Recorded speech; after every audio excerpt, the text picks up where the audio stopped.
सिंह राशि वालों, आप लोगों के लिए बहुत जबरदस्त खबर है। ऐसा कुछ दुर्लभ राजयोग बन रहा है जो बहुत समय के बाद में बनता है। जी हाँ, एक तो देखो आप लोगों के लिए 4 ग्रह जो है पंचम भाव के अंदर आ गए हैं। पंचम भाव काल पुरुष की राशि में वैसे भी सिंह राशि के पास में पड़ता है, ठीक है। आपकी राशि के स्वामी बनते हैं सूर्य, जो पंचम भाव के अंदर बैठे हैं, और अपने परम मित्र योग कारक ग्रह मंगल के साथ में युति बना के बैठे हैं, बहुत जबरदस्त।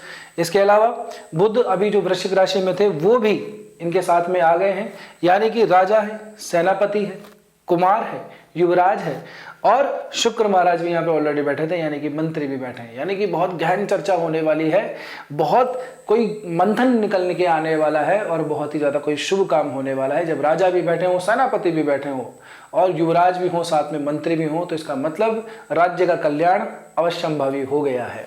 तो आप लोगों के लिए अभी का जो समय है बहुत बढ़िया है। नमस्कार, मैं हूं एस्ट्रोलॉजर रतन सिंह।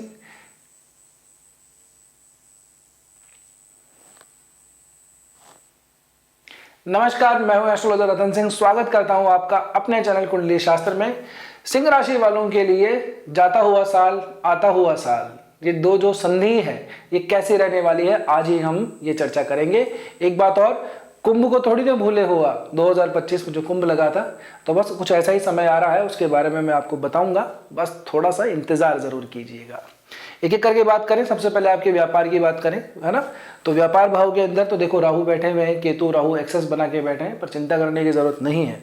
राशि जो है पंचम में आ गया है। इसके बाद लाभेश की, नवमेश की, दशमेश की, द्वितीयेश की, चतुर्थेश की, इन सब की युति हो रही है कहाँ पे, पंचम भाव के अंदर।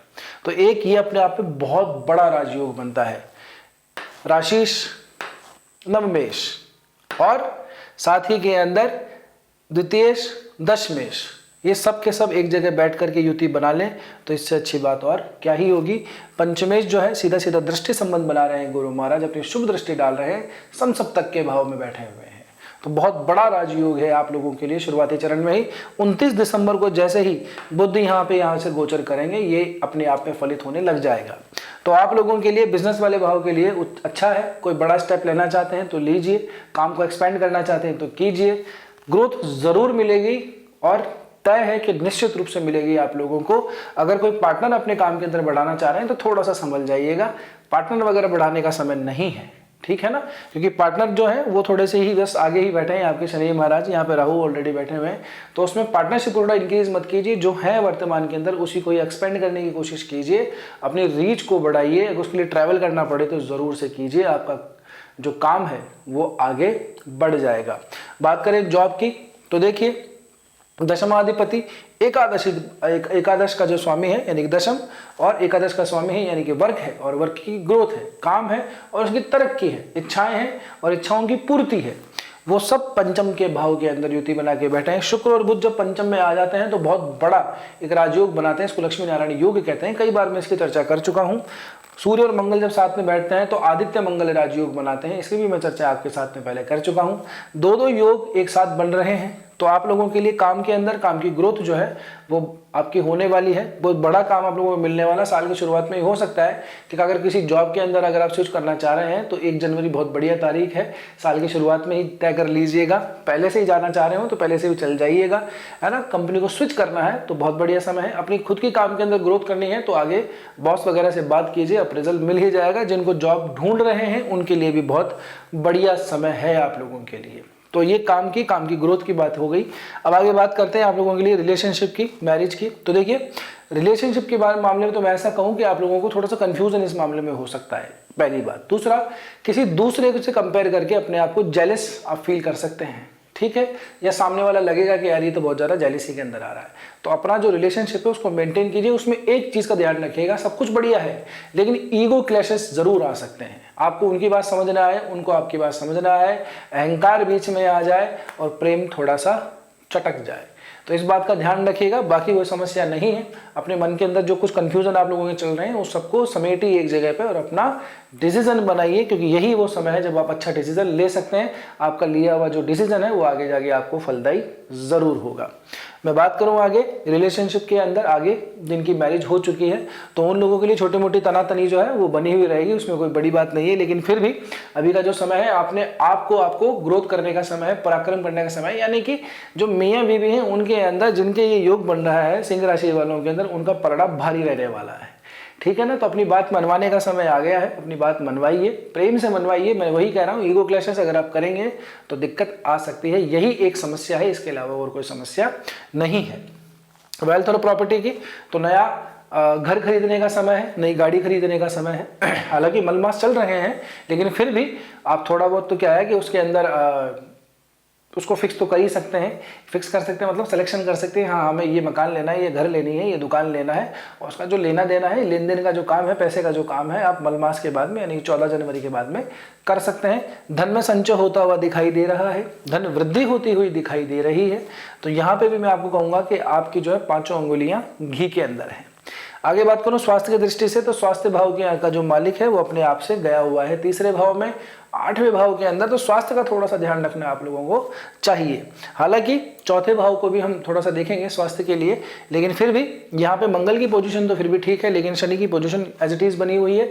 अब आगे मैं बात करता हूँ आप लोगों के लिए। देखिए जैसे ही 29 दिसंबर जैसे ही आएगा तो शनि के साथ में चंद्रमा मिलेंगे। चंद्रमा और शनि का एक जगह मिलना, 8वें भाव के अंदर मिलना बहुत बढ़िया नहीं है। चंद्रमा के लिए वैसे भी 8वां भाव जो है बहुत ज्यादा हानिकारक भाव होता है। 8वीं राशि यानी कि वृश्चिक राशि पे चंद्रमा नीच के हो जाते हैं, तो और 12वें भाव के स्वामी भी बन रहे हैं। 12वें भाव का स्वामी चला जाएगा 8वें भाव के अंदर, तो किसी भी दृष्टि से ये अच्छी बात नहीं है। तो 29 दिसंबर का दिन आप लोगों के लिए थोड़ा सा संभलने वाला है, अपने आप को थोड़ा सा जो है कंट्रोल करके रखिएगा। बहुत ज़्यादा हेवी या रश ड्राइविंग नहीं करनी है, हेवी राइडिंग नहीं करनी है। घूमने फिरने जा रहे हो तो एडवेंचरस प्लेसेस के ऊपर नहीं जाना है, नहीं तो बात थोड़ी सी बिगड़ सकती है। उसके बाद में चंद्रमा आएंगे 9वें भाव के अंदर यानी कि मेष राशि में 30 दिसंबर 31 दिसंबर को। बहुत बढ़िया समय, भाग्य में वृद्धि का समय है। पिता के आशीर्वाद को लेके जाइएगा, बहुत लाभ मिलेगा आप लोगों को। यहाँ से अगर कोई भाग्य से संबंधित कोई काम होना है, अगर कोई अटका पड़ा है सौदा जहाँ पे आपकी काम नहीं बन रहा है, तो उसको थोड़ा सा पिन कीजिएगा, काम बन जाएगा। अब देखिए आगे आते हैं 1 जनवरी 2026 नया साल। कैलेंडर बदलेगा, चंद्रमा उच्च का हो जाएगा। 1 जनवरी और 2 जनवरी को चंद्रमा रहेंगे उच्च अवस्था के अंदर, 10वें भाव के अंदर। काम के अंदर इससे बढ़िया समय आप लोगों का नहीं आएगा। वर्किंग प्लेस के लिए सबसे बढ़िया समय है, ठीक है ना, उसकी ग्रोथ के लिए बढ़िया समय है। तो अपने आप को जितना आप हाइप दे सकें उतना दीजिएगा। आपका रुतबा बढ़ेगा, आपकी रेस्पॉन्सिबिलिटी बढ़ेगी, आपकी जिम्मेदारी बढ़ेगी और तनख्वाह भी बढ़ेगी। चिंता करने की जरूरत नहीं है। अब देखिए जो मैंने शुरू में बात कही थी कुंभ वाली बात, जो आपको याद होगी, मैं वहीं पे आ रहा हूं। 3 और 4 ये जो जनवरी का तारीख है 2, यहाँ पे चंद्रमा गुरु से मिलेंगे, गजकेसरी योग बनेगा। ठीक है, हालांकि आप लोगों के लिए नहीं बन रहा कि गजकेसरी योग केंद्र के अंदर होता है तब बनता है, आपके लिए एकादश भाव में लाभ भाव के अंदर बन रहा है, तो शुभदायी है, चिंता करने की जरूरत नहीं है, पहली बात। दूसरा, 3 जनवरी को पौष मास की पूर्णिमा होगी और माघ का स्नान प्रारंभ हो जाएगा। माघ स्नान मतलब जो हमारा कुंभ लगा था 2025 में, उसका जो पहला शाही स्नान था वो यहीं से स्नान शुरू हुआ था। तो आप लोगों की ये जो तारीख है, माघ का जो महीना होता है ना पूरा, वो माघ महीना तीर्थाटन करने के लिए, तीर्थ नदियों के ऊपर जाके स्नान आदि करने के लिए, तीर्थों के दर्शन करने के लिए बहुत ज्यादा उत्तम माना जाता है। और साल की शुरुआत में ही आ रहा है 3 और 4 जनवरी का, घूमने फिरने जा रहे हैं, तो प्लान को थोड़ा सा डाइवर्ट कर लीजिए उस तरफ जहाँ पे हमारी सनातन धर्म की पवित्र नदियाँ बहती हैं।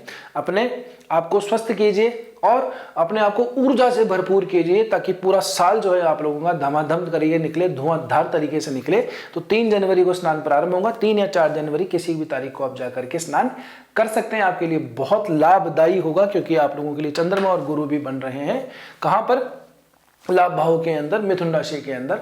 बढ़िया समय है, जरूर जाइएगा। ठीक है, तो अब तक अगर आप व्यूअर हैं तो व्यूअर को पद छोड़िए और अपने आप को अपग्रेड कीजिए, सब्सक्राइबर बनिए, अपना आपका प्रमोशन कीजिए। ठीक है, तो सब्सक्राइब जरूर कर लीजिएगा। वीडियो कैसा लगा? लाइक तो आपको करना ही करना है। कमेंट करके जरूर बताना, कोई सुझाव हो तो भी बता दीजिएगा, हम उसमें सुधार करने का प्रयास जरूर करेंगे। बात रही रेमेडी की, तो उसके लिए आपके पास में अलग से वीडियो आएगा। सिंह राशि वालों के लिए क्या इस साल के अंदर बड़े उपाय होंगे, वो जरूर से आप लोगों को देखना है, और कैसा लगा ये भी बताना है। तो एक और ऑप्शन आता है कमेंट के साइड के अंदर, जब हम उसको स्वाइप करते हैं तो एक ऑप्शन और आता है, उसको कहते हैं हाइप। आजकल नया एल्गोरिदम बदला है, तो उसको हाइप जरूर कर दीजिएगा वीडियो को, ताकि सही बात सही लोगों तक पहुंचे। इतना सा आप लोग जो है काम कर दीजिए, बाकी सब चीजें ठाकुर जी के हाथ में है, ठीक है ना। तो आज के लिए वीडियो में बस इतना ही, मिलते हैं अगले वीडियो के अंदर। तब तक के लिए स्वस्थ रहिए, मस्त रहिए, अपना और अपनों का ध्यान रखिए। जय श्री कृष्णा, जय श्री राम। एक और बात, नए साल की बहुत बहुत शुभकामनाएं, आपका बहुत बहुत मंगल हो इस साल के अंदर। राधे राधे।